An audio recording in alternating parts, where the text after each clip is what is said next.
Mano mėgstamiausias būdas pasigaminti šakšuką. Smulkiai supjaustome papriką, svogūnus, susmulkiname česnaką.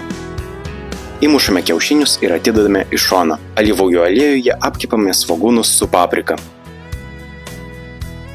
Įdedame česnaką ir pakepame dar minutėlę. Įpilame pasatą. Pabarstome solto dėsiai prieskoniais vištienai ir druska su rūkyta paprika.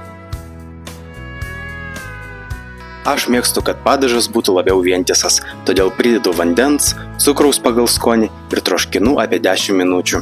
Tada įpilame kiaušinius, pabarstome druska su rūkyta paprika, uždengiame dangčiu ir gaminame dar porą minučių. Nuorodą į pilną receptą rasite aprašyme. Skanaus!